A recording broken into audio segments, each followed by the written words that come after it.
Federal employees, ladies, gentlemen, what does it take to have a great retirement in 2024? Well, there are really 3 steps. They're simple, they're not always easy, but there's really 3 things you need to do to have and to retire successfully from the federal government in 2024. So let's dive right in. Now, the first thing is you got to understand if you're eligible to retire from the federal government. Now, when I say are you eligible, you can technically leave the federal government at any time, okay? So there's no rule on whether you can't leave or not. You can always leave. The question is, can you leave with the benefits that you want, okay? And if you want to take things like a pension, right, that monthly check you get every month in retirement, if you want that, if you want things like health insurance and all the other things you want, you got to be eligible for them, okay? I'm going to go over the basics here. I've got whole videos on being eligible, but I'm going to go over the basics here so you can at least have an idea of when you're eligible, or maybe you're eligible already. We'll check right in, okay?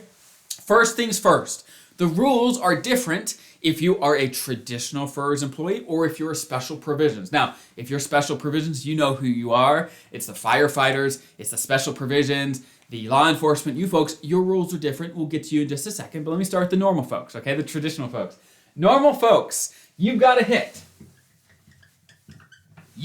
your MRA with at least MRA in 30 years. Your minimum retirement age, again, is around age 57 for most people. If you don't know what your MRA is, go to Google, say MRA chart. There will be a chart that pulls up with birthdays on one side and ages on the other, and you can find your MRA. It's going to be around age 57 for most people, okay?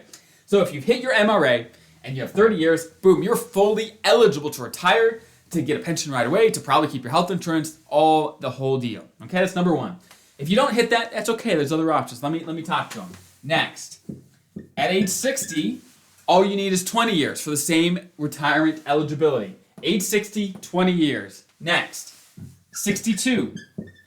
If you hit age 62 and you have at least 5 years, you're fully eligible to retire. Okay, as you see, your age goes up. The years of service requirement to retire goes down. So the older you are, the fewer years you need to have a full-blown retirement. Now, obviously, the fewer years you have, the less your pension's going to be. That's how the numbers work. But at least you're eligible to get a pension right away and things as long as you hit one of these requirements. Now, there's some other options. There's other types of retirement, but these are the main ones that most people go for, okay? If you have less, like there's MRA plus 10, where you can retire at your minimum retirement age again with only 10 years. But again, there's drawbacks, there's downsides. I've got a whole video on MRA plus 10 if you want to check that out. Please do if that's you, okay?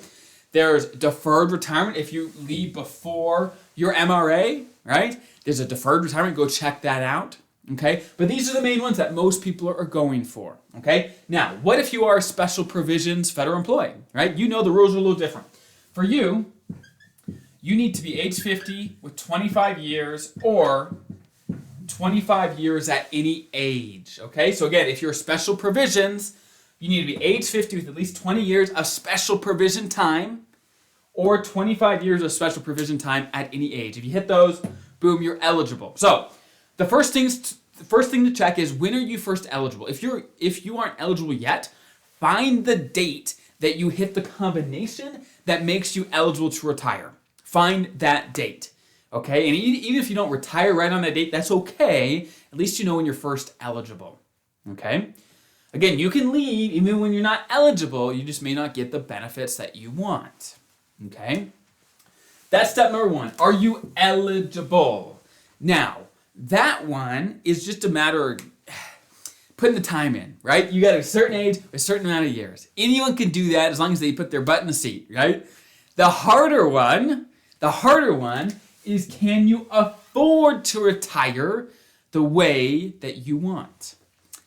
Anyone can quit. Anyone can retire. Anyone could do 30 years, right, if they start young and just go to work every day and slog through it, right? Anyone could do that, but are you set up to have the resources and the retirement, the freedom that you want? That comes by being prepared, having the financial plan, the investments, everything that you are comfortable with in retirement, okay? Now, how do you know if you are financially prepared to retire? Because even if you're eligible, it may not mean that your money is there to support a great retirement. How do you know, though, if you're ready for a great retirement?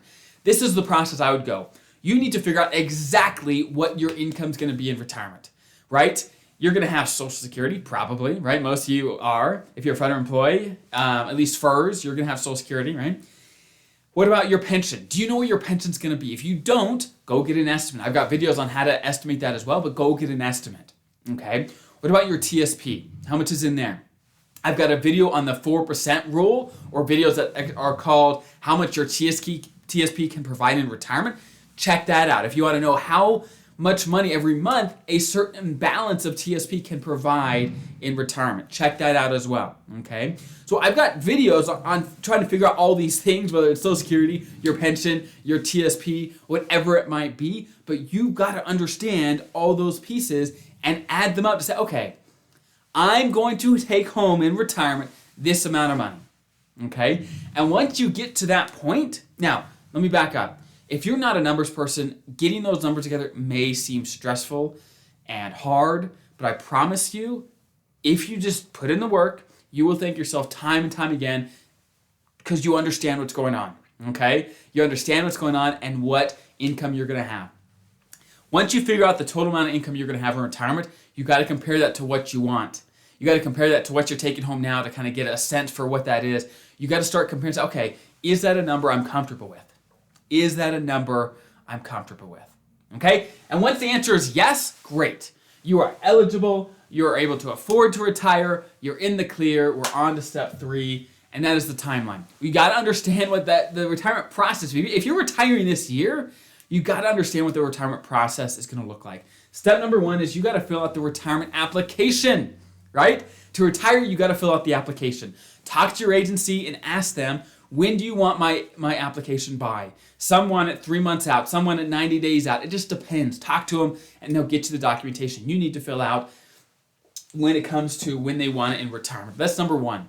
So you fill out your application and then your retirement date comes and you're retired. Whew, amazing, right? Well, you're not out of the woods quite yet.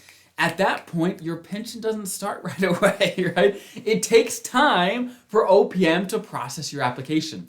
Right on your retirement date, your things get shipped off to OPM, but it takes them time. So here are a few things to look out for.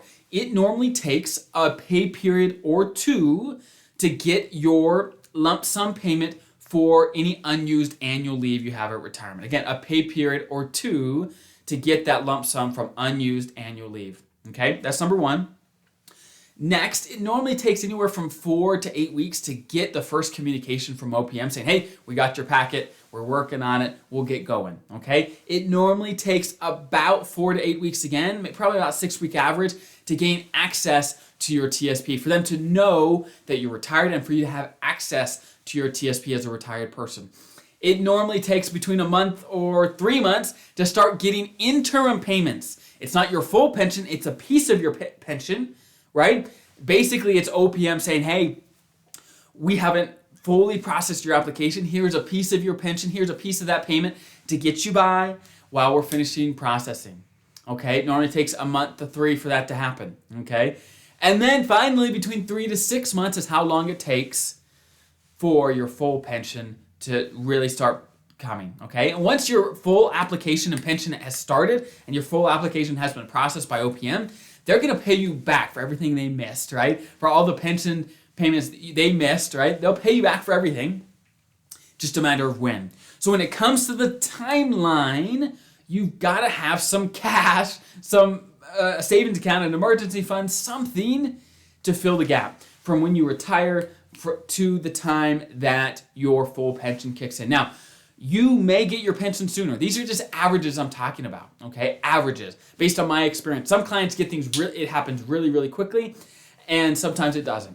If your application is more complicated, maybe you have divorces and a bunch of weird service and whatever it may be, it may slow things down, but that's just how it's going to be. You just got to be prepared, prepare yourself, and do the best you can, okay? So hopefully that helps. Again, be eligible, get your finances in order, make sure you can afford to retire, and understand the timeline of retirement to be able to retire here in 2024. So I hope that's helpful. If you are retiring here in 2024, there's actually a link to, if you want our firm to look through the stuff, make sure everything is in a row. There's a link in the description below if you want us to help out. We're happy to. Otherwise, enjoy the videos. I hope they're helpful and have a great rest of your day.